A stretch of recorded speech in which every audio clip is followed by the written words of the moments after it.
मौत का खेल, जासूसी उपन्यास, भाग 29। वनिता, मैं उस लड़की की बात कर रहा हूँ जिसने 31st की पार्टी में डॉक्टर वरुण वीरानी के कपड़ों पर वाइन गिरा दी थी। सोहराब ने कहा। ओह अच्छा, मैं उस वक्त वहां मौजूद नहीं था, लेकिन बाद में मैंने सुना था इस बारे में। हाँ, वह वनिता है, संदीप सिंघानिया की वाइफ, राजेश शरबतिया ने कहा। वह मशहूर इंडस्ट्रियलिस्ट संदीप सिंघानिया?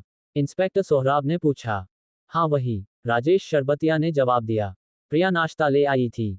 राजेश ने सोहराब से पूछा, तुम तो एस्प्रेसो लोगे ना? पीता तो एस्प्रेसो ही हूं, लेकिन आप तकल्लुफ न कीजिए, सोहराब ने कहा। एक एस्प्रेसो और मेरे लिए आयरिश कॉफी, राजेश शरबतिया ने प्रिया से कहा। प्रिया चली गई। एस्प्रेसो ब्लैक कॉफी होती है और आयरिश कॉफी में विस्की मिली होती है। वनिता का ख्याल कैसे आ गया? राजेश शरबतिया ने सोहराब की तरफ कुकीज की प्लेट बढ़ाते हुए पूछा। तुम्हारे घर से कार में मैंने उसे ही निकलते देखा था, इसलिए पूछ लिया, सोहराब ने शरबतिया की तरफ देखते हुए पूछा। हो सकता है वो आई हो और मुझे घर पर न पाकर चली गई हो, क्योंकि मैं भी बस थोड़ी देर पहले ही पहुंचा हूं, राजेश शरबतिया ने सफाई दी। इट्स ओके, सोहराब ने कहा। तभी इंस्पेक्टर सोहराब को लगा कि कोई खिड़की से उनकी बातें सुनने की कोशिश कर रहा है। उसकी परछाई उसे खिड़की पर नजर आ रही थी। सोहराब ने जेब से सिगार निकाली और उसका कोना तोड़कर मुंह से लगा लिया। इसके साथ ही वह उठकर जेब से लाइटर तलाशने लगा। लाइटर तलाशते हुए वह तेजी से खिड़की की तरफ गया और पर्दा हटा दिया। पर्दे के पीछे वनिता खड़ी थी। वह तेजी से वहां से हट गई, लेकिन सोहराब की तेज आंखों ने उसे देख लिया था। दरअसल ड्राइंग रूम में तेज उजाला था और खिड़की के बाहर हल्की रोशनी थी। सोहराब लाइटर शायद ऑफिस में ही भूल आया था। उसे जेबें टटोलते देखकर राजेश शरबतिया ने कहा, ड्रेसिंग टेबल की ड्रार में एक लाइटर रखा हुआ है, निकाल लो। इंस्पेक्टर सोहराब ने ड्रार खोली तो उसमें एक शानदार लाइटर रखा हुआ था। लाइटर पर लगे हीरे रोशनी पड़ते ही चमक उठे थे। सोहराब ने ड्रार से कोई जीच निकाली और तेजी से कोट की जेब में डाल लिया। उसकी पीठ राजेश शरबतिया की तरफ थी। सोहराब की इस हरकत को वह देख नहीं सका। इसके बाद सोहराब आकर सोफे पर बैठ गया और सिगार सुलगा लिया। सोहराब को देखकर राजेश शरबतिया को भी तलब हो आई थी। उसने जेब में हाथ डाला और सिगरेट की डिब्बी से एक सिगरेट निकाल ली। उसने डिब्बी को टेबल पर रख दिया और लाइटर से सिगरेट सुलगाने लगा। डिब्बी देखकर सोहराब बुरी तरह से चौंक गया। ये सोब्रानी ब्रांड की डिब्बी थी। ये वही ब्रांड था जिस ब्रांड का बड्स जंगल की राख में मिला था। यह एक इत्तेफाक भी हो सकता है, इंस्पेक्टर सोहराब ने सोचा। कुछ पल की खामोशी के बाद सोहराब ने पूछा, रायना और डॉक्टर वीरानी की मुलाकात कैसे हुई थी? वो डॉक्टर वरुण वीरानी की इंटर्न थी। कुछ दिनों बाद दोनों में प्यार हो गया और उन्होंने शादी कर ली, राजेश शरबतिया ने धुएं के गोले छोड़ते हुए बताया। दोनों की उम्र में काफी गैप था, सोहराब ने सिगार का कश लेते हुए कहा। कॉर्पोरेट वर्ल्ड में उम्र कहाँ मायने रखती है? वनिता को ही देख लें, शादी हो गई तो महिला कहलाने लगी, वरना है तो अभी लड़की ही। उसके हस्बैंड की उम्र उससे तकरीबन 2 गुनी है। शरबतिया ने अपनी सिगरेट को एश ट्रे में मसलते हुए कहा। ये कॉर्पोरेट वर्ल्ड का कमाल नहीं है, ये प्यार और मजबूरी की खरीदारी है, सोहराब ने कसैले लहजे में कहा। उसकी इस बात पर राजेश शरबतिया ने कुछ नहीं कहा। तभी प्रिया कॉफी लेकर आ गई। राजेश शरबतिया का ध्यान जरा सा भटक गया और सोहराब ने एश ट्रे से बहुत तेजी से अपने बाएं हाथ से सिगरेट का बड्स उठा लिया। इसके बाद उसने दाहिने हाथ से सिगार को एश ट्रे में बुझा दिया और इस दौरान बाएं हाथ को जेब में ले जाकर बड्स वहां छोड़ दिया। राजेश शरबतिया ने सोहराब को कॉफी देते हुए कहा, देखो कैसा टेस्ट है। अच्छा ही होगा, तुम्हारे घर की हर चीज नायाब ही होती है, इंस्पेक्टर सोहराब ने मुस्कुराते हुए कहा।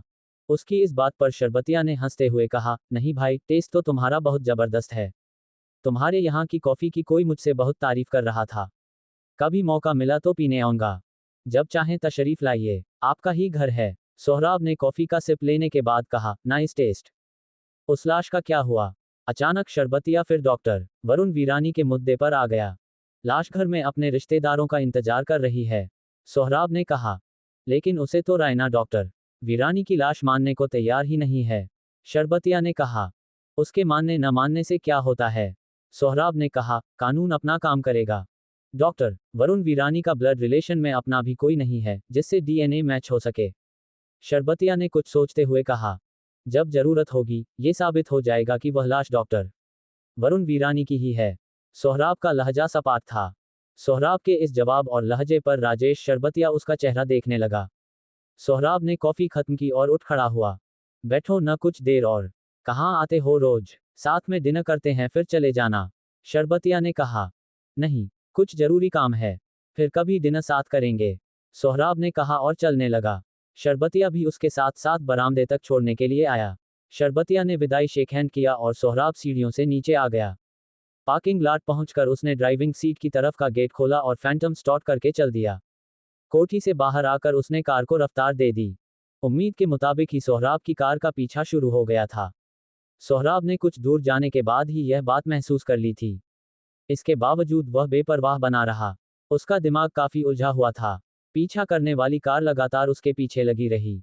वह ब्लैक कलर की कार थी। रात के अंधेरे में सोहराब ये तो नहीं देख सका कि उसे कौन ड्राइव कर रहा है, लेकिन वह उससे बेखबर नहीं था। सोहराब ने कार से एक खास दूरी लगातार बनाए रखी थी।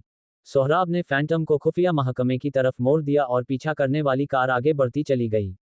गेट की औपचारिकताएं पूरी करने के बाद सोहराब सीधे लैब पहुंचा। वहां शरबतिया की सिगरेट की बड्स डीएनए करने के लिए दे दिया। साथ ही पिछली बड्स के डीएनए से उसकी मैचिंग भी करने के लिए कहा। ये काम खत्म करने के बाद वह कार को टर्न देकर वापस गेट की तरफ चल दिया। रिमोट से गेट खोला और फिर बाहर आ गया। उसके बाहर पहुंचते ही गेट फिर से बंद हो गया।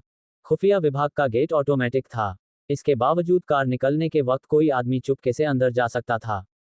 इस संभावना को खत्म करने के लिए न सिर्फ गेट की सीसीटीवी से निगरानी होती थी, बल्कि गेट पर 4 हथियारबंद गार्ड हमेशा तैनात रहते थे। सोहराब सुबह काफी जल्दी दफ्तर आ गया था। इस वक्त वह थकान सी महसूस कर रहा था। अब फैंटम का रुख गुलमोहर विला की तरफ था। कुछ आगे जाने के बाद उसकी कार का फिर से पीछा शुरू हो गया। इस बार सोहराब ने उन्हें कोई मौका नहीं दिया और एक्सीलेटर पर पैर का दबाव बढ़ाता चला गया। नतीजे में पीछा करने वाली कार काफी दूर हो गई।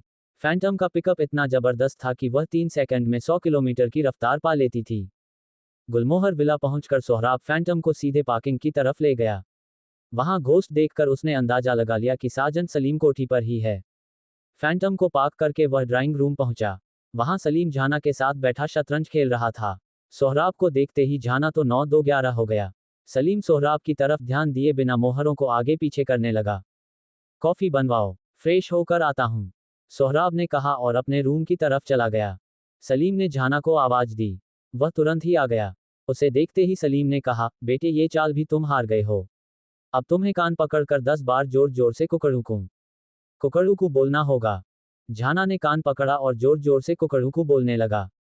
सोहराब अभी अपने रूम के दरवाजे पर ही पहुंचा था। ये अजीब सी आवाज सुनकर वह पलट पड़ा। झाना की पीठ सोहराब की तरफ थी। वह बहुत मस्ती में बोले जा रहा था। सोहराब उसके पीछे रुक गया और उसने कहा, ये तो मुर्गा बना हुआ है। अब आप मुर्गी की तरह कटकट कटाक की आवाज निकालिए।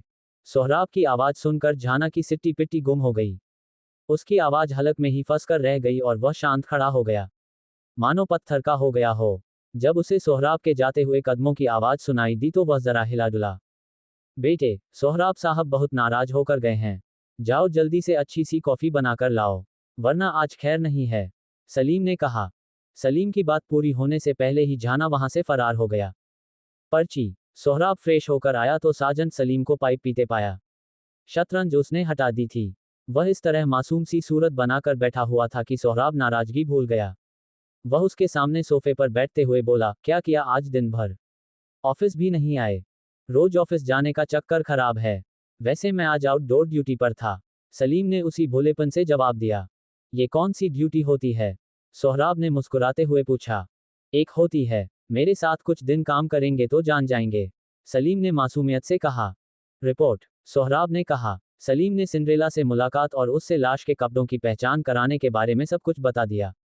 ये भी बता दिया कि वह 2 दिन में बता देगी कि वह कपड़े किसके हैं। वह कपड़ों की पहचान अलग रखने के लिए एक मैकेनिज्म यूज करते हैं।